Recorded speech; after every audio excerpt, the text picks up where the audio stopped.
Hello my dear student, আশা করি তোমরা সকলেই খুব ভালো আছো। আজকে তোমাদের জন্য আবার একটা নতুন ভিডিও নিয়ে চলে এসেছি। তোমরা তো দেখেছো এর আগে দুদিন আমরা দুটো ভিডিওতে, একটা পার্টে উদ্ভিদ হরমোন এবং আর একটা ভিডিওতে আমরা প্রাণী হরমোন নিয়ে আলোচনা করেছি। সেখানে সমস্ত কোশ্চেন কিন্তু সলভ করা হয়ে গিয়েছে, যে কোশ্চেনগুলো ইম্পর্টেন্ট বলে মনে হয়েছে আমার। এবার আমরা আজকের ভিডিওটাতে প্রাণী হরমোন থেকে আরও বেশ কিছু কোশ্চেন করব। তার পাশাপাশি আমরা উদ্ভিদদের চলন থেকেও বেশ কিছু কোশ্চেন সলভ করব। এই ভিডিও সিরিজেও মোট আমাদের 23টি প্রশ্ন সলভ করানো হবে। তাহলে চলো প্রথম থেকে আমরা কোশ্চেনগুলো দেখতে থাকি। তাই তোমাদের সবাইকে বলবো, যারা আমার চ্যানেলে নতুন ভিডিও দেখছো তারা অবশ্যই আমার চ্যানেলটিকে সাবস্ক্রাইব করে রাখো, কারণ এই চ্যানেলে এই এক মাস তোমাদের পরীক্ষাতে যে বাকি রয়েছে, প্রত্যেক দিন নিয়ম করে ভিডিও আসবে ঠিক সন্ধ্যে 6টার সময়। তাই প্লিজ সবাই ভিডিওগুলো শেয়ার করে দাও বন্ধুদের মধ্যে। তাহলে চলো বেশি দেরি না করে আমাদের প্রথম কোশ্চেন দেখে নেওয়া যাক। দেখো, বলা হয়েছে শুক্রাশয় থেকে নিঃসৃত হরমোনের নাম কি? টেস্টোস্টেরন, ইস্ট্রোজেন, প্রোজেস্টেরন নাকি সব কয়টি? তাহলে এখানে আমাদের অ্যান্সার কি হয়ে যাবে, যে শুক্রাশয় থেকে নিঃসৃত হরমোনের নাম হচ্ছে টেস্টোস্টেরন। তাহলে তোমাদেরকে আমি একটা কোশ্চেন দিয়ে রাখছি, ডিম্বাশয় থেকে নিঃসৃত হরমোনের নাম কি সেটা তোমাদেরকে জানাতে হবে কমেন্টের মাধ্যমে। নেক্সট 2 নম্বর প্রশ্নে দেখো বলা হয়েছে গ্রীবায় অবস্থিত অনাল গ্রন্থিটি হলো থাইরয়েড, পিটুইটারি, হাইপোথ্যালামাস নাকি অগ্নাশয়? তো গ্রীবায় অবস্থিত যে অনাল গ্রন্থিটি সেটি হচ্ছে কি থাইরয়েড, যেটা হচ্ছে কি কোথায় অবস্থিত তোমরা যদি ভালো করে লক্ষ্য করো, ঠিক আমাদের যে গলা অর্থাৎ গ্রীবার যে দুপাশে এখানে আমাদের অবস্থান করছে। তারপর 3 নম্বর প্রশ্নটিতে দেখো বলা হয়েছে যে যে হরমোন ইস্ট্রোজেন ক্ষরণে সাহায্য করে তা হলো টিএসএইচ, এমএসএইচ, এডিএইচ নাকি এফএসএইচ? তো 3 প্রশ্নের উত্তরটি কি হয়ে যাবে, যে ইস্ট্রোজেন ক্ষরণে সাহায্য করে তা হলো ফলিকল স্টিমুলেটিং হরমোন বা এফএসএইচ। নেক্সট 4 নম্বর প্রশ্নটিতে দেখো বলা হয়েছে কোনটি অন্তঃক্ষরা গ্রন্থি নয়? লালা গ্রন্থি, পিটুইটারি গ্রন্থি, থাইরয়েড গ্রন্থি নাকি অ্যাড্রিনালিন গ্রন্থি?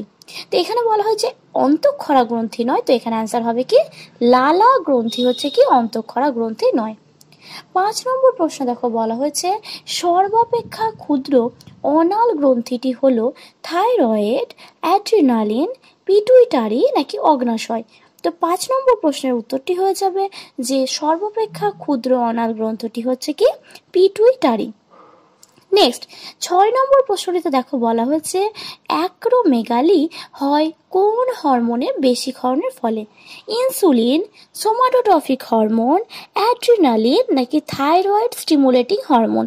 তো 6 নম্বর প্রশ্নের উত্তরটি হয়ে যাবে যে অ্যাক্রোমেগালি হয় সোমাটোট্রফিক হরমোন বেশি ক্ষরণের ফলে। নেক্সট চলো, এই কোশ্চেনটা যদিও নাম্বার রিপিট হয়ে গিয়েছে। দেখো বলা হয়েছে মশের পুংজনন কোষ ডিম্বাণুর দিকে অগ্রসর হয়, একে বলা হয় কোন কি?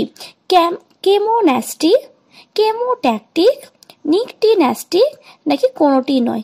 এই প্রশ্নগুলো এবার যতগুলো আছে সব চলন থেকেই কোশ্চেন। তো এখানে অ্যান্সার হয়ে যাবে কি, যখন মশের যে পুংজনন কোষ ডিম্বাণুর দিকে যখন অগ্রসর হয় তখন সেটাকে আমরা বলে থাকি হচ্ছে কেমোট্যাকটিক চলন। নেক্সট 7 নম্বর প্রশ্নে দেখো বলা হয়েছে পাতা শ্যাওলা নামে উদ্ভিদের পাতায় কোষের প্রবাহ কিরকম চলন? হাইড্রোট্যাকটিক, কেমোট্যাকটিক, থার্মোট্যাকটিক নাকি ফোটোট্যাকটিক? দেখো এখানে বলা হয়েছে যেহেতু যে উদ্ভিদের পাতায় কোষের প্রবাহ, তো এখানে পাতা শ্যাওলা যে এটা দেখা যায়, তো সেক্ষেত্রে 7 নম্বর প্রশ্নের উত্তর হয়ে যাবে এটি হচ্ছে থার্মোট্যাকটিক চলন লক্ষ্য করা যায়। তারপর 8 নম্বর প্রশ্নে দেখো বলা হয়েছে যে শৈবালের শুষ্ক অঞ্চল থেকে জলের দিকে চলন হলো, অর্থাৎ কি শুষ্ক অঞ্চল থেকে যখন জলের দিকে চলন হয় তখন এক্ষেত্রে কি হয়, যে বলেছে থার্মোট্যাকটিক, হাইড্রোট্যাকটিক, হাইড্রোট্রপিক না থার্মোন্যাস্টি? তো এখানে আমাদের 8 নম্বর প্রশ্নের উত্তরটা হয়ে যাবে কি, যে ট্যাকটিক, কারণ কি যখন জলের দিকে স্থান পরিবর্তন হয় তখন সেটাকে বলা হয় হাইড্রোট্যাকটিক চলন। তারপর 9 নম্বর প্রশ্নে দেখো বলা হয়েছে উদ্ভিদের ফটোট্রপিক চলন নিচের কোন হরমোন দ্বারা নিয়ন্ত্রণ হয়। এটি খুব ভালো একটি কোশ্চেন।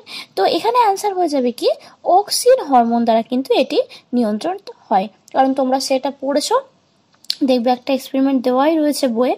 নেক্সট 10 নম্বর প্রশ্নে দেখো বলা হয়েছে হেলিওট্রপিক চলনের উদ্দীপক হলো উষ্ণতা, সূর্যের আলো, জল নাকি হচ্ছে রাসায়নিক পদার্থ। তো এখানে অ্যান্সার হয়ে যাবে কি যে হেলিওট্রপিক চলনের উদ্দীপক হচ্ছে কি সূর্যের আলো। তোমরা সূর্যমুখী ক্ষেত্রে হচ্ছে কি হেলিওট্রপিক চলন দেখতে পাওয়া যায়, অর্থাৎ কি সূর্যের আলোর দিকে দেখবে সূর্যমুখী যে ফুল সেদিকটাতে থাকে। তারপর নেক্সট 11 নম্বর প্রশ্নে দেখো বলা হয়েছে ক্ল্যামাইডোমোনাসের দেখা যায় অ্যামিবয়েড গতি, সিলিয়ারি গতি নাকি ফ্লাজেলয়েড গতি নাকি নুটেশন। তো এখানে বলে রাখি যে অ্যামিবয়েড গতি, সিলিয়ারি গতি সম্পর্কে তোমরা জানলেও ফ্লাজেলয়েড গতি সম্পর্কেও জানো যদিও, কিন্তু নুটেশন জিনিসটা কি সেটা একটু বলে দিই। যখন উদ্ভিদের অঙ্গ কি হয় বিভিন্ন দিকে চলন হয় তখন তাকে বলা হয় নুটেশন। তো এখানে বলা হয় যে ক্ল্যামাইডোমোনাসের ক্ষেত্রে কি দেখা যায়, তো এখানে হয়ে যাবে হচ্ছে কি ফ্লাজেলয়েড গতি, অর্থাৎ 11 হয়ে যাবে হচ্ছে সি অ্যান্সার। এরপর চলো আমরা নেক্সট 12 নম্বর প্রশ্নটি দেখে নিই। দেখো বলা হয়েছে শীতকালে ক্ল্যামাইডোমোনাসের আলোর দিকে গমন করে, এটি কি প্রকার চলন? থার্মোট্রপিজম, ফোটোট্রপিজম, সিসমোন্যাস্টিক না থার্মোটক্সিজম। তো 12 নম্বর প্রশ্নের উত্তরটি হয়ে যাবে এটিকে বলা হয় ফোটোট্রপিজম। নেক্সট 13 নম্বর প্রশ্ন দেখো বলা হচ্ছে জীবের সামগ্রিকভাবে স্থান পরিবর্তনকে আমরা কি বলি? গমন, চলন, সরণ নাকি আবর্তন।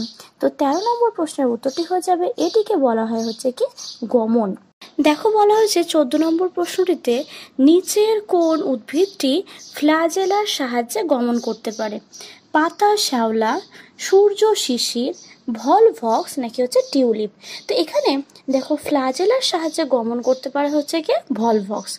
নেক্সট 15 নম্বর প্রশ্নতে দেখো বলা হচ্ছে উদ্ভিদের স্থায়ী অঙ্গের চলন যখন উদ্দীপকের গতিপথ অনুসারে হয় তখন তাকে বলে ট্রপিক চলন, ট্যাকটিক চলন, ন্যাস্টিক চলন নাকি ফোটোন্যাস্টিক চলন।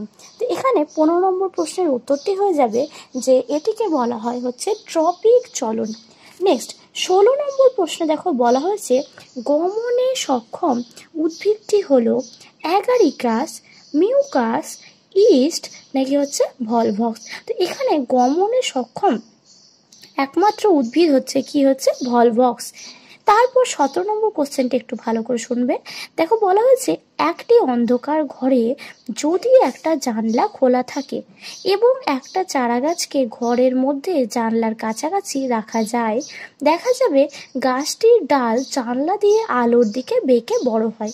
এটি কোন ধরনের চলনের উদাহরণ? প্রথমত এখানে বলা হয়েছে আলোর দিকে বেঁকে যাওয়া, তাহলে আলোর ইংলিশ কি ফোটো। এবার বলেছে দেখো দুটো অপশন প্রথমেই বাদ, একটা হচ্ছে হাইড্রোট্রপিক আর একটা হচ্ছে জিওট্রপিক। এবার কে আছে ফোটোট্রপিক আর একটা হচ্ছে কি ফোটোন্যাস্টিক।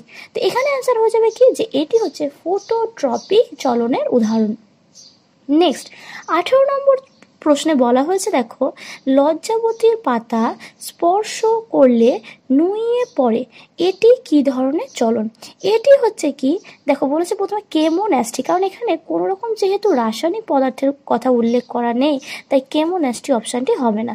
পড়ে থাকলো কি সিসমোন্যাস্টি, ট্যাকটিক এবং ট্রপিক। ট্যাকটিক এবং ট্রপিক তো প্রথমেই বাদ হয়ে যাবে, কারণ কি এখানে যেহেতু স্পর্শ করার কথা উল্লেখ করেছে তাহলে অ্যান্সার হয়ে যাবে কি সিসমোন্যাস্টিক চলন।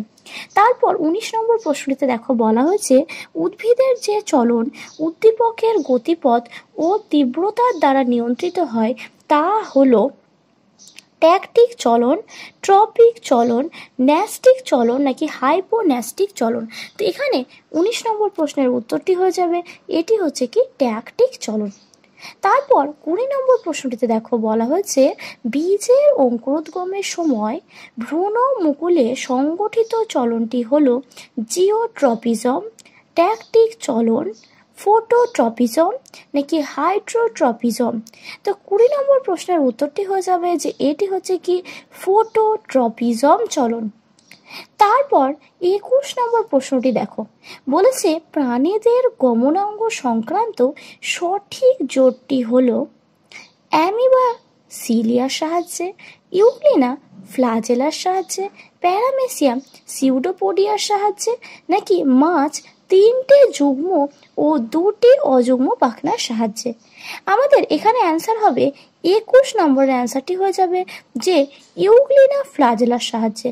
তোমরা আমাকে কমেন্টের মাধ্যমে জানিও যে এ, সি এবং ডি এই 3টে অপশানে কেন ভুল হলো এবং এক্ষেত্রে কোন গমনাঙ্গগুলো উল্লেখ করলে সঠিক হতো। তারপর আমরা আজকে আমাদের লাস্ট কোশ্চেন দেখে নেব। দেখো বলা হয়েছে অনুকূল আলোকবৃত্তি হলো উদ্ভিদের বিটপ, উদ্ভিদের মূল, বিষমপৃষ্ঠ পাতা নাকি সব কয়টি? তো এখানে অ্যান্সার হয়ে যাবে যে উদ্ভিদের তোমরা যেন বিটপ বা যেটাকে কাণ্ড বলে থাকি সেটা হচ্ছে কি অনুকূল আলোকবর্তী। এবং যদি এটা তোমাদেরকে জিজ্ঞেস করা হতো যে প্রতিকূল আলোকবর্তী, তাহলে প্রতিকূল আলোকবর্তীতে অ্যান্সার হয়ে যেত উদ্ভিদের মূল। তাহলে এখানে আমরা মোট 23টি প্রশ্ন কিন্তু এই ভিডিওতে শেষ করলাম। তোমাদের যদি এই ভিডিওটি ভালো লেগে থাকে তাহলে অবশ্যই চ্যানেলটিকে সাবস্ক্রাইব করবে, বন্ধুদের মধ্যে ভিডিওগুলো শেয়ার করে দেবে, লাইক কমেন্টের মাধ্যমে জানাতে ভুলবে না যে তোমাদের এই ভিডিও সিরিজটি কেমন লাগছে। পরবর্তী ভিডিও আসবে আগামীকাল ঠিক সন্ধ্যে 6টার সময়। থ্যাংক ইউ, ভালো থেকো সবাই।